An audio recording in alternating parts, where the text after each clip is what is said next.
Hey homies, what's good? It's the Tominator. So we're going to be continuing on with our best body parts series, and up next is the trapezius, aka the traps.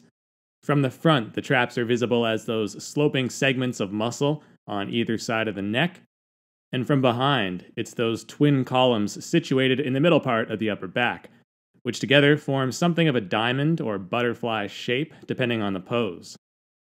It turns out that this is a rather tricky muscle group to evaluate because they can appear very different from show to show, or even from shot to shot. Some guys have excellent upper traps, but mediocre lower traps, while other guys have super thick traps but lack height from the front. Perhaps more so than most body parts, the traps live and die by conditioning, because if you aren't razor sharp, they tend to blur together when viewed from the back, especially in the rear lat spread and rear relaxed positions. But anyway, you'll see what I mean as we go through some examples. Starting us off at number 10 is the Lion of Lebanon, Samir Bannout. Samir was renowned for his incredible back development, particularly his famous Christmas tree, which we'll see in a later video, but his traps were likewise exceptional. They really helped tie everything together in his superb rear double bi, and his lower traps were particularly thick and beefy, even by today's standards. But we all know his back was amazing. The clincher for me was that Bannout's traps also stood out from the front. He had the ability to flare his traps, creating that rounded appearance that makes them look extra tall and exaggerated in the most muscular.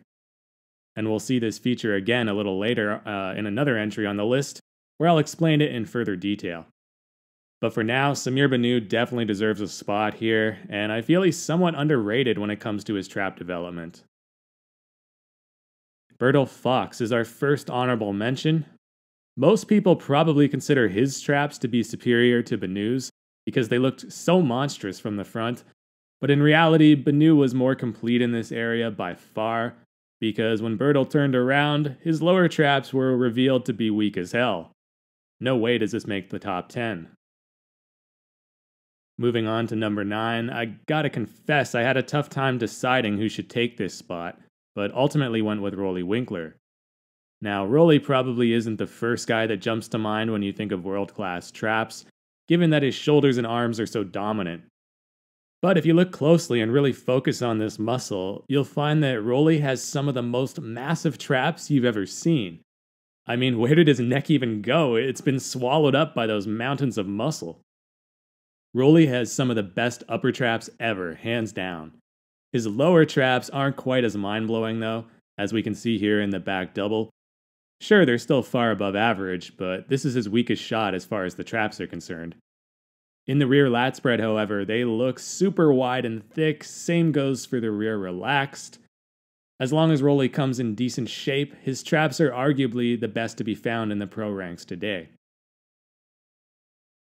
Kevin Levrone was the other consideration here, but he'll have to settle for an honorable mention. No doubt this comes as a major shock and possibly an outrage to some of you, as Kevin was known for his steeply sloping traps. Believe me, I was sure he'd make it on here too, but the thing is, once you get past how high his traps appear from the front, there's really nothing all that special about them. Here's the deal, Levrone had what Arnold would describe as the hanging shoulder look, and this is more of a structural trait than a matter of pure muscle mass. The wrestler turned actor Dave Bautista had it as well, and it really makes the upper part of the traps look freakishly enormous when fully developed. There's no question Levrone had some of the best traps of all time. From the front at least. The problem was that whenever he turned around, they were kind of a letdown. Those traps are solid enough, don't get me wrong, but not top 10 material. In fact, even in that famed most muscular, Levrone's traps sometimes appeared almost too steep, the way they insert rather abruptly like that, which actually makes him appear narrower than he really was. So in contrast to, say, Samir Bannout, I consider Kevin's traps to be somewhat overrated at the end of the day, but if it's any consolation, if there was an 11th spot, he'd probably take it. Phil Heath lays claim to number 8. And hopefully he comes back soon and that statement will hold true for his Olympia wins as well. But when it comes to the traps, Phil could go toe-to-toe with just about anyone. They were thick as hell in the back double and really gave him an edge versus his former nemesis, Kai Green. Sean Roden over there on the right looks pretty good himself. He might even be beating Phil in the upper half, but not in the lower half. Because of his customary dry conditioning, Heath's traps were always well separated and defined. And perhaps nobody else has ever shown more detail through this area in the rear lat spread. Phil might have lacked width, but he made up for it in spades with all that quality definition down the center of his back. And look at this in the rear relaxed. He's just utterly obliterating poor Kai in the trap department. This one's no contest. And while they never jumped out at you as much from the front, they still did the job. Traps-wise, this is one of the better picks I could find of Phil in the most muscular, because generally speaking, his arms, shoulders, and pecs tended to draw your eye a lot more, and understandably so. Alright, Brandon Curry receives our next honorable mention. You could certainly make a case for him to be included, as his traps are very thick and meaty, with a similar look to Phil's. In some instances, he even outright beats a guy like ROELLY, such as here in the back double by at the 2019 Olympia. Now keep in mind that, as I mentioned, this is ROELLY's worst pose in terms of the traps, and it was an off showing for him as well, so take this comparison with a grain of salt. But Brandon's traps were arguably better than Phil's from the front, though definitely not from the rear, as he never had the same type of separation and depth to the muscle. And looky here, even back in the day, way back in 2011, despite getting completely dwarfed, Curry still manages to crush Kai through the traps. It's actually hilarious, and I feel zero sympathy as I continue to pick on Kai, given that he posted this photo on Instagram, seemingly just to troll the current Mr. Olympia. It was obviously meant to make Brandon look bad, but guess what? The joke's on you, Mr. Baby Traps Green. Anyway, moving on, we've got Dexter Jackson at number 7. Now, maybe this is a little lower than you'd expect. Dexter's got some of the most outrageous looking traps in history, after all. In fact, they're so ridiculous in that crab most muscular, a lot of people even accuse him of using synthol or sight enhancement oil. That's obviously not the case, since when you look at him just standing there relaxed, they don't have the same crazy fullness and appear much more normal. Oil doesn't just magically appear and disappear on command, guys. So what's really going on here? It's a simple matter of posing technique. As we saw with Samir Banu, Dexter is also able to pop or flare his traps. This is a conscious mind-muscle connection thing, similar to flaring the lats or popping the pecs. The only difference is that Dexter happens to be unusually proficient at it. Dex's traps are also pretty impressive from the back. That deep crevice running down the midline is indicative of his remarkable thickness. I haven't seen too many bodybuilders who could rival him there. Here's another look at the rear lat spread. Notice how he just crushes William Bonac in this shot, and that's largely due to his superior traps, which just seem to pop out at you. Aside from Phil, there aren't too many others whose traps looked so prominent in this pose. And you can find them looking pretty awesome in the back double as well, though it has to be said that lower section does not match the greatness of his upper traps, which is the main reason Dexter doesn't place any higher. And just to prove my point about the baseless synthol accusations, Gunter Schlierkamp is another bodybuilder who could pull off the crab shot in the same way. Look at how his traps just spring to life in this pose. They almost look fake. Yet I never hear anybody accusing him of synthol abuse. Funny how that works, right? The thing with Gunter, though, and the reason he only makes honorable mention, is that his traps weren't up to par from behind. I mainly just wanted to showcase him as a point of comparison for Dexter in the most muscular. Dennis Wolf is up next at number 6. So right off the bat, let me just say this. Wolf had some of the biggest traps I've ever seen, especially in that back double biceps, a pose where most of these other guys are at their weakest. I mean, look at how he utterly outclasses a prime Phil Heath in 2013. This is why I rank Wolf ahead of Phil when it comes to this particular body part. He was just on another level. At his peak, he was also lethal in the lat spread, as we see here once again in 2013. But it should be noted that this was Dennis's best placing at the Olympia. He took 3rd that year, and with good reason, because in general, his traps weren't that amazing in the back lat spread. Still very good though. In the most muscular, same thing, very good, but I wouldn't say great. The traps are overshadowed by his shoulders and width factor. Here's a better look from the same show. These were both taken from the 2007 Mr. Olympia, by the way. Arguably his all-time best physique, even though his placing didn't reflect that. And this pic has clearly been touched up for the magazines or something, and now I will admit, the traps look glorious. But yeah, Dennis Wolf was simply so unbelievable in that back double, I had to give him a solid ranking here for that alone. Markus Rühl is another German giant who you might be thinking deserves a spot, but I'm afraid not. Like Dennis, his traps were overshadowed by his gigantic shoulders and staggering width, but in Marcus's case, the problem was even more exaggerated.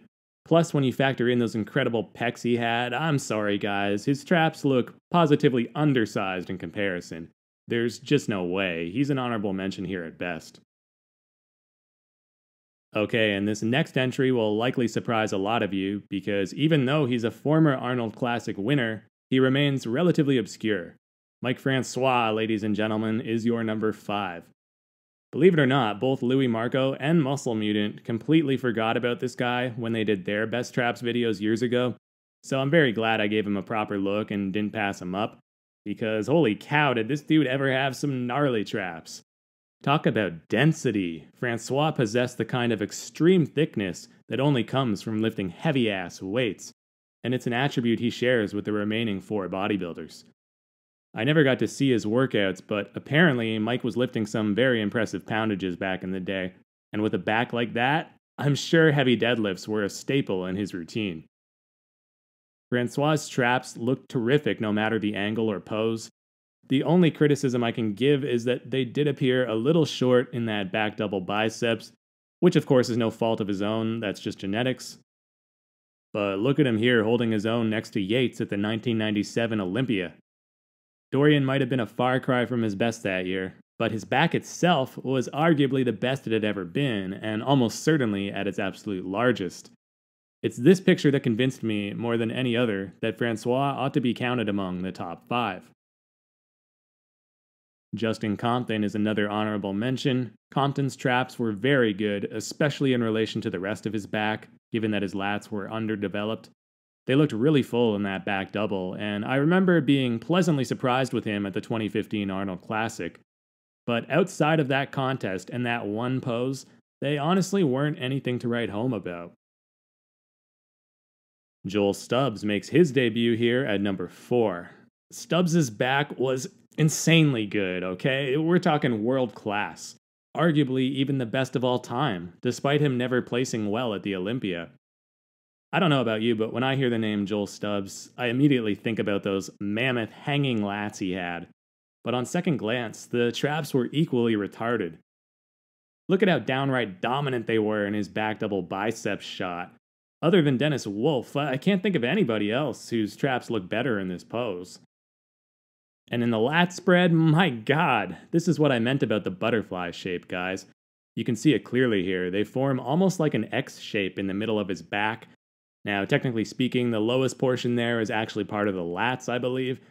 I don't think it's anatomically possible for the traps to extend that low, and sometimes when guys are really dense like this, the muscles just kind of fuse together. That's Tony Freeman there beside him, by the way, and he's no slouch himself when it comes to the traps, but look at how Stubbs is just taking him to school. And even from the front, you can find pictures of Joel's traps looking absurdly good. Kevin Levrone who, Rolly Winkler, Dexter Jackson, they ain't got nothing on this man right here. Truth be told, Stubbs could easily place higher. At one point, I had him all the way up in second, but I've got to dock him a little for his short career. It's much easier to look better when you've only competed a handful of times, mainly against weaker competition. Your opinion may vary, but I've decided to reward consistency and give the edge to the more established names. But before we get to the top 3, let's quickly do one last honorable mention, and this comes in the form of Jay Cutler, who had some elite level traps in his heyday. Here he's seen standing next to Phil and Dexter. I believe this was from 2010. And you can see just how thick and pronounced they were in the rear relaxed. I'd actually give him the nod over Dex, but as we saw earlier, Dexter's traps in that crab shot are just too outrageous for him to be denied. Jay's definitely a serious contender, but in the end, I just didn't find him to be quite top 10 worthy. Top 15 for sure, though. Alright, and now we come to the big three. Dorian Yates lands in third. Yates had probably the best lower traps in history, alright? It wasn't just the thickness and density, it was how low they extended down his back, all the way down into his Christmas tree. This picture illustrates it perfectly. Here's a rare backstage photo from the pump-up room where you can see them practically jumping out of the screen at you, and even the upper traps look nutty here. This is something of an eye-opener from the '92 Olympia, where he's absolutely owning a young Kevin Levrone. And if it seems unfair to judge Kevin in his Olympia debut, you may have a point, but keep in mind that Dorian himself was fairly young here too. This was only his second Olympia appearance, yet look at the difference in development, it's night and day. Very few people combine the width and thickness that Yates had, along with his rock-hard conditioning that made it look like he was carved out of marble. And this really enhanced the visual impact of his traps, since we could see them clearly outlined and note the vast surface area that they occupied. The one weakness, and I wouldn't even call it a weakness per se, let's just call it an area for improvement, was the upper traps. Dorian never had much wow factor in the most muscular. This is probably the single best picture you can find of him hitting it, and while the traps do look pretty good, they're not spectacular. It's not on the level of, say, Dexter Jackson. Ronnie Coleman is my pick for number 2. Ronnie and Dorian are neck and neck when it comes to the traps. It's so close you could basically tie them. The main difference is that while Dorian had the better lower traps, Ronnie had the advantage when it came to the upper traps. And from my perspective, upper traps are slightly more important than the lower traps, since they're also visible from the front and side, not just the rear. So that's why I give Ronnie a slight edge. Here's a great comparison in the back lat spread to help prove the point. You can see that Dorian's traps look bigger and wider for the most part, but Ronnie's got him beat in the upper section. This is honestly a pretty flattering comparison for Yates, as it's one of the very best picks of his that you can find, and the scaling looks to be slightly in his favor also. Here's a screenshot from the '96 Olympia that highlights the difference even more. Now, I will admit, Dorian probably looks better overall, but you gotta remember, he was essentially at his peak here, whereas Ronnie was just starting to come into his own. But anyway, Ronnie's traps were so gargantuan and overblown, at times he didn't even look human anymore. Look at this photo. I believe it was taken from a guest posing around 2006, one of the very few times Big Ron could be seen sporting hair. And those traps are so damn massive, they're like twin tumors growing below his neck. And here's a telling comparison with Jay Cutler, who, as we already established, had some of the best traps ever, but Jay's getting thoroughly demolished here in '05, as far as the traps are concerned. Here's one final look from the front, and you can note the sheer height that Ronnie had. This is better than anything Dorian ever brought to the pose. So that's a major reason why Coleman finds himself in runner-up. And this brings us inevitably to number 1, which is of course Johnny Jackson. One of the strongest bodybuilders to ever live, Johnny had a powerlifting background and was a big proponent of heavy deadlifts and shrugs. In fact, I read an article once where Johnny claimed he would always throw in a couple sets of shrugs at the end of every workout. Whether he was training back, arms, or legs, it didn't matter. Every day was shrug day for Mr. Johnny O. And boy oh boy did it ever pay off, because this man has, unquestionably, the greatest traps of all time. The thickness, the mass, the density, the fullness from top to bottom, these traps had no weaknesses. Even at the very beginning of his career, they were already at a world-class level. This could stand next to the likes of Dorian Yates or Joel Stubbs, no problem, and he was just getting started. From the front, Johnny's traps are outshined only by his brother from another mother, Dexter Jackson, but even then it's extremely close. This is a big reason why I rate him above Yates and Coleman, because neither of their traps ever looked this outstanding in the crab. I will admit that Johnny's didn't look quite as phenomenal in the back double biceps. Like several others we've seen so far, this is one pose that doesn't flatter him as much. So maybe he wasn't exactly flawless, but then again, neither was anyone else. Johnny Jackson still gets my vote for number 1, and I'm sure most of you would agree. But you can tell us in the comments below, and let me know if you think I missed anyone. That's all for this one, guys. Thank you for watching, and don't forget to like and subscribe. As always, this is the Tominator signing off, and I'll be back.